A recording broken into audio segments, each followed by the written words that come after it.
mucha gente se comenzó a dar cuenta que las viviendas que les ofrecieron y que ellos adquirieron no cumplían con lo que se había establecido en los contratos.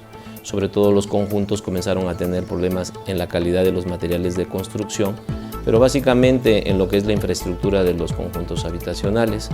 Y entonces nos dimos a la tarea primero de formar un grupo en lo que es Villas del Real, quinta sección en la privada de Berlín, en donde comenzamos a analizar la falta de entrega de los conjuntos habitacionales y nos dimos cuenta que no era solo Villas del Real el que tenía esa circunstancia, sino que se presentaba básicamente por conjuntos, por ejemplo, por conjuntos y por constructoras. Urbi tenía los mismos problemas que la empresa Ara, que la empresa Geo, que la empresa Omex, que la empresa Sadasi.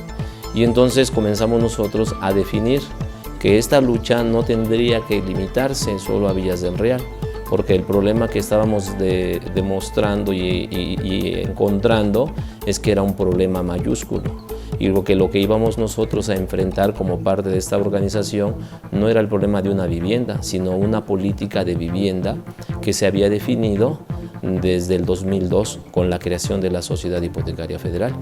Y entonces el objetivo del Frente Mexiquense fue muy claro: defender a los ciudadanos que adquirieron viviendas en conjuntos habitacionales a través de créditos hipotecarios.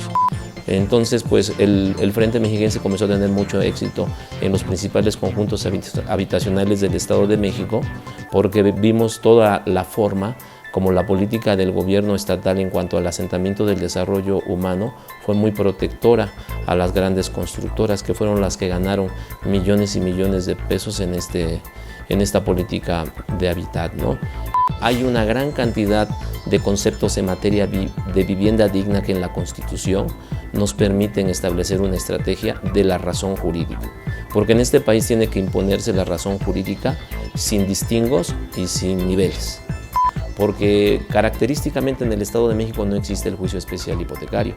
Y como nuestro entorno fue primero el Estado de México, nos dimos cuenta que al no haber la vía especial hipotecaria, no había posibilidad de que esas hipotecas se pudieran materializar. Entonces se fueron por tres recursos jurídicos que no es el correcto, que es el juicio ordinario mercantil, el ordinario civil y el ejecutivo mercantil, que no versan sobre hipotecas. Y entonces nos comenzamos a dar cuenta que los contratos tenían debilidades. Hicimos un escaneo de los contratos. Y entonces comenzamos a ver sus cláusulas con sus anexos. Y nos dimos cuenta que había mucha debilidad, porque también comparamos la legislación del Estado de México. Y nosotros tenemos 400 juicios que no se van a poder ejecutar esas sentencias porque en su mayoría hemos ganado. Y hemos ganado en la última fase de la pirámide del sistema jurídico mexicano, que son los tribunales colegiados de circuito. Claro, el Frente Mexiquense no toma una conciencia jurídica de la noche a la mañana, porque se tiene que comenzar a dar las famosas clínicas, las capacitaciones, comenzarle a hablar a la gente lo que es su marco jurídico. Y entonces comenzamos a ver cómo la gente necesita de que se les informe. Entonces cualquier movimiento social que hoy quiera plantear su viabilidad y su vida política para que los políticos y las organizaciones dejen de ser desconfiadas hacia la sociedad, deben partir de cosas muy concretas.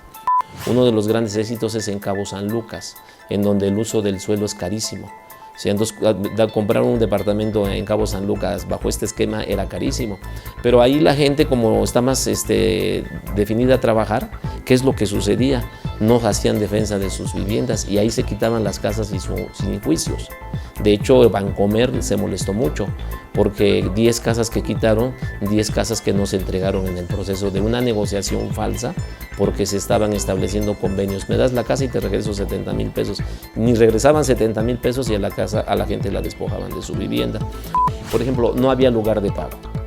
Y entonces vimos que los contratos de Baja California y de Quintana Roo no había lugar de pago.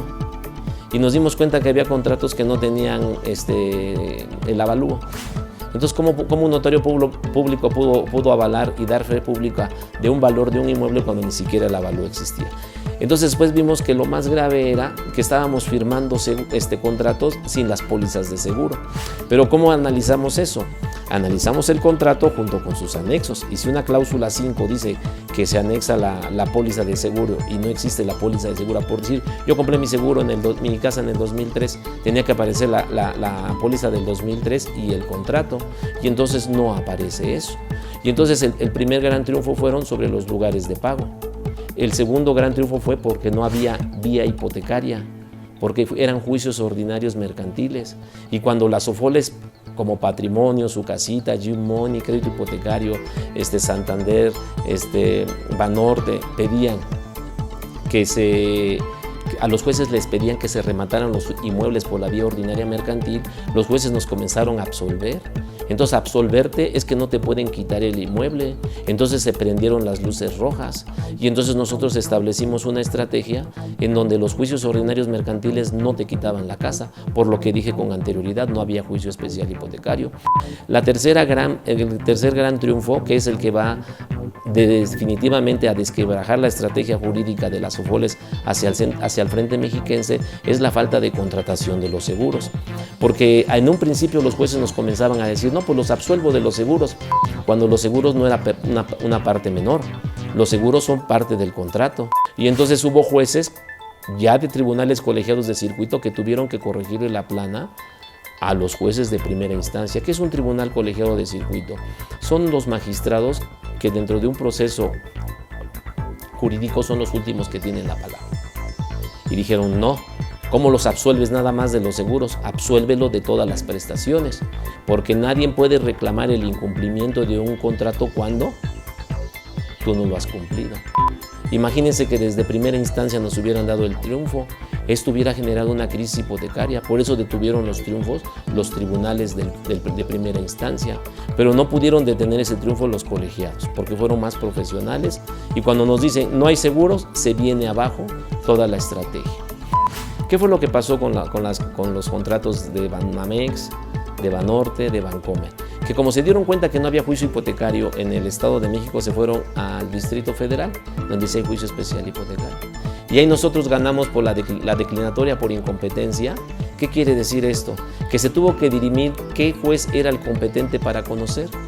Y entonces, como el juez del Distrito Federal dice, efectivamente, el Frente Mexiquense, a través de su estrategia jurídica, tiene razón de que es juez competente el del lugar donde se encuentra el inmueble, yo me declaro incompetente y les doy la razón. Y entonces, cuando el juicio se viene a Cuautitlán Izcalli, dice el de Cuautitlán Izcalli, pues yo no puedo resolver el juicio porque no hay juicio especial hipotecario. Y entonces lo regresan, y entonces la Suprema Corte, lo mandan a la Suprema Corte, y la Suprema Corte, hay unos tribunales especiales que ven sobre conflictos competenciales y nos dan la razón.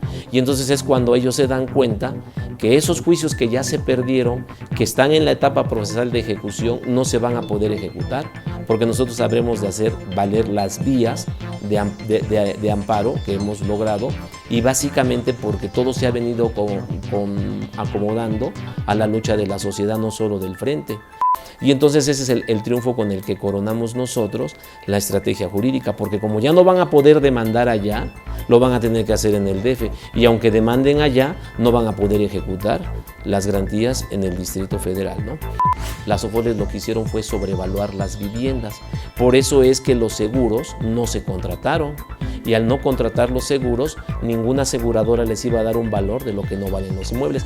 Y entonces es algo muy interesante, porque la mejor prueba que tenemos para demostrar que los contratos de los seguros no se contrataron, es un como juego de palabras, es las propias sentencias de los jueces.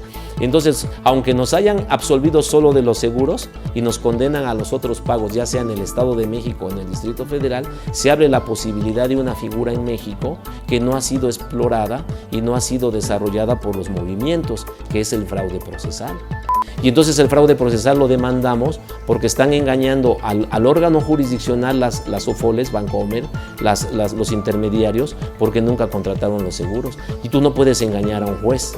Entonces el Frente Mexiquense es eso, unir y demostrar que todos fuimos víctimas de una política de vivienda errónea, mal planificada, que se le dio mucha prioridad al concepto del mercado de la vivienda, dejando el rasgo social que debe tener la vivienda, porque la vivienda debe estar circunscrita a una política social, no a una política de mercado.